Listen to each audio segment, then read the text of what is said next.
to restore the nation through reconciliation, and a massive plan, an economic plan, billions of dollars were spent in Europe to rebuild a democratic Europe.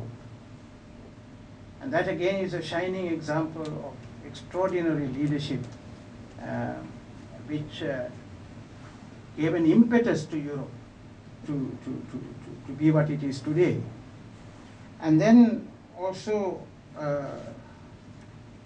in Europe itself, there were great people: Monet, Franz, Schumann, Adenauer, and these young people who saw the war, the devastation of the war, met in small seminars like this, talked across the divides and said, never again in Europe we will have the scourge of war.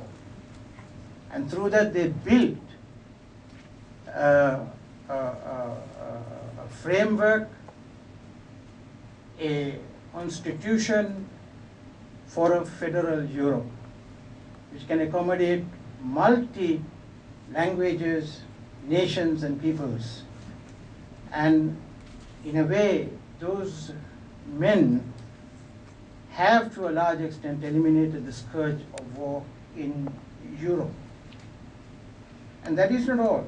In recent history, we have many examples of this. And I just want to point out to just one or two. One is Nelson Mandela in South Africa. I remember when I was in South Africa at that time, we all despaired and we thought that the apartheid regime would be ended by a bloodbath. Lord Carrington, who was in South Africa at the time to mediate between Nelson Mandela and de Klerk and Buthelezi, who was also seen as a spoiler element in the transition, went back in despair, saying that he gives up, and predicted a bloodbath in South Africa after 400 years of apartheid, that the people would rise up in hatred against the apartheid regime. But there was a single person at that time, called Washington Okumo from Kenya, who remained, who did not go back with Carrington. And he spent days and days talking to Mandela, de Klerk and Buthelezi. And through that process of dialogue, they eventually said, brought about a consensus that they would work towards a non-violent South Africa. They even had to change the ballot boxes, the ballot papers, to bring Buthelezi into the political process. And the result of this was that President Mandela, who spent 27 years in prison, came out of that prison not with hatred, but with peace and reconciliation in his heart, and was able to forge a friendship with de Klerk, where they both got the Nobel Peace Prize. But more than that, that edifice that they built and the example of Mandela remains today to inspire all South Africans. Now, in India also there is very important, as everybody knows, Mahatma Gandhi, the great apostle of peace and non-violence, was in despair when he saw the division of India and Pakistan. And he saw the carnage where Tamils and Muslims were killing each other. Every village was divided. And millions, hundreds and thousands of Muslims and Tamils, and Hindus who had lived in amity. And he said, today I am alone. Nobody listens to me. There was once a time when many listened to me and my voice was heard. But out of that carnage, the founding fathers and the followers of Mahatma Gandhi, from Jawaharlal Nehru to Patel to many others, created a constituent assembly. They debated.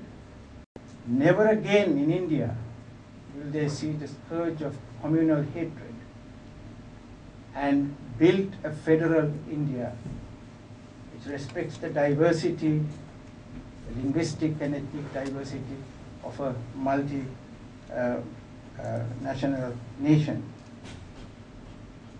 So all this shows that opportunities arise when small men,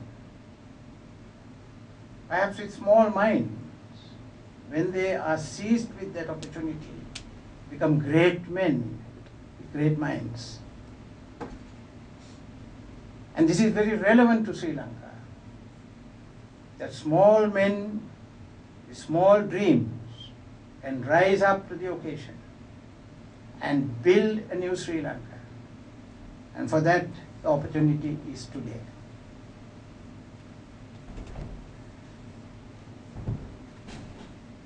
So what are the post-war challenges that Sri Lanka faces?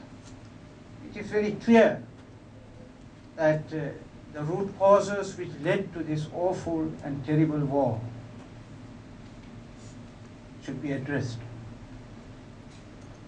The root causes are politics of humiliation of the other. And I quote Obama again. When Obama was asked what is the problem in Sri Lanka, he said, the problem in Sri Lanka is how you treat the other. Because the other is an interface of me. My dignity relies on how I treat the other. And for too long, Sri Lanka has been mapped, if you like, through our political history with the politics of humiliation, of intolerance, of not listening to the other, and which then gave rise to young men to take up arms. And in the process of taking up arms, lost the very purpose for which they took up arms, and became a brutal terrorist organization. So therefore, we have to stop the politics of humiliation and triumphalism.